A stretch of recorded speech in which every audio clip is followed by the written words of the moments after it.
So, Now that's what I'm talking about. this is out of Minor Studios, which their last company was Grand Central, which now reports to Bradley. So, you gonna buy this one too? I guess. Well, I have to say, it's impressive. I like it. I have a couple questions. Are the games themselves suitable to be played on game consoles like the Wii? Can I?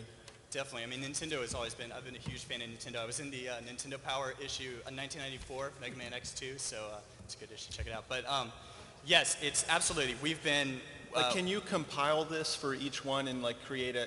What's the level of effort involved? Right now, it's a. Oh, yeah, no. So it's Yeah. Go So we basically built an abstraction layer that allow us to port the game real easy to different consoles. For example, we ported to the Sony PSP system in only 1 week, and it's running over there. And we have plans to deploy for iPhone for the next year, but we first want to test out with our beta users and get the feedback from them, from the three most common PC platform, Mac, PC, and Linux. And then we move there, because what the problem is that our game is free to play, right? And in the console market, all the console players want to make money from the get-go, and we want to try first the community, get feedback, build a better game, and then move to the console But I commercial could space. certainly imagine a business where I could create a game, market that game, you Yes. distribute it, you take a rev share of Yes. that, and that gets pretty exciting. Yes. How many people can play the game at the same time? Is it just one character? Right, so currently it's a single player experience, but multiplayer is definitely something that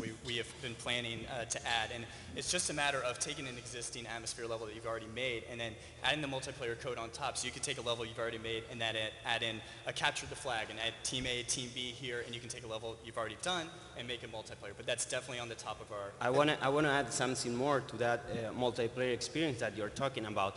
The game also features an automatic transparent updater for the user. So if we add not only more blocks, if we add code, we can download that seamlessly to the user. So a user might wake up one day and have multiplayer on his client, and he don't need to download anything else. In terms of making the level, is it very collaborative? One of the things I like, my son doesn't live with me most of the time, and I like to collaborate on stuff like this. That's why we got into Second Life, because we could build things.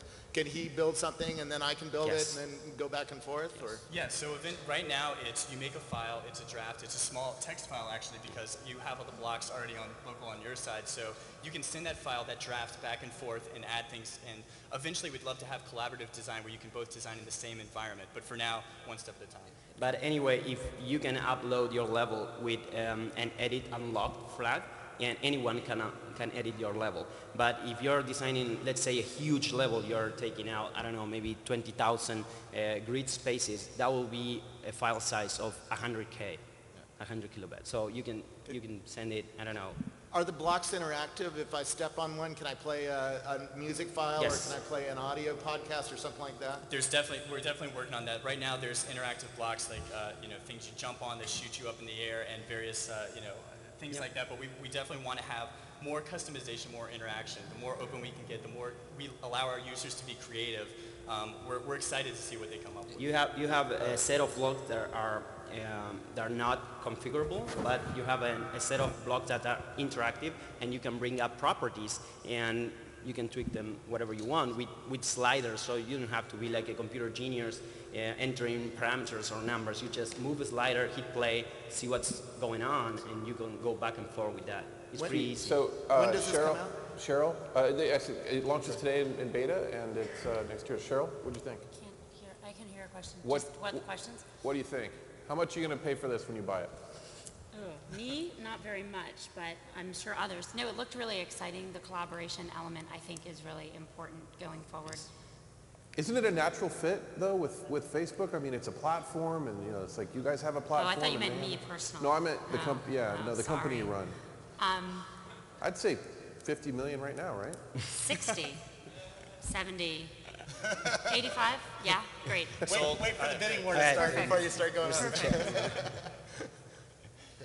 It's a download client. How big is it? Around 40 megabytes, a little less.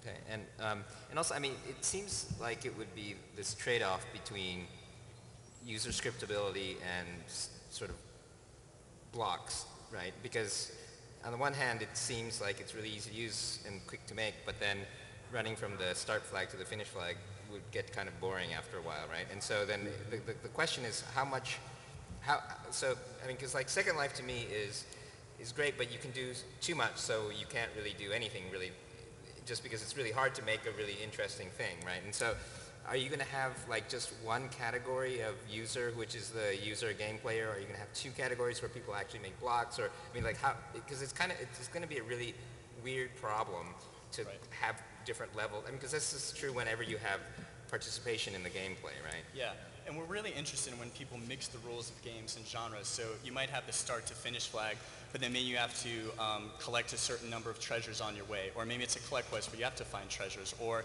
you have to do a multiplayer, game where you have to, maybe you collaboratively build with other people to reach a certain goal.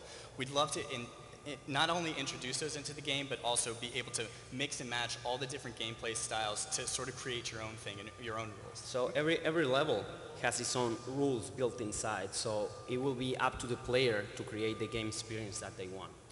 My son, if he was here, would say, "Where's the violence?" Yeah, where's we're the working violence? on. Where's the attack? They had Where's the things that game? eat Where's the things. gameplay? What's We the have those. challenge? You could eat each other.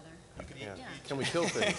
We're definitely working. I mean, we'd like to. Number one, we want to keep it family friendly. We want to do things that maybe we'll eventually have more mature, themes and figure that issue out. But for right now, we're sort of taking a Nintendo approach to everything. It's something that everyone can enjoy, 4 and above. It's something that anyone enjoys games, whether it's you're playing a first-person shooter in your grandma's basement, or you're playing Tetris on your phone in the DMV. We want it to hit every type of user. I can tell you, it will take me a couple of days to add a rocket launcher, and I really want to do it, but Yeah, well, no, we'll get to the rocket. We'll tell your son the rocket launcher is on the way. it's on the way. It's on the way. All right. Great. Thanks very much, guys. Thanks. Okay, thank you very much.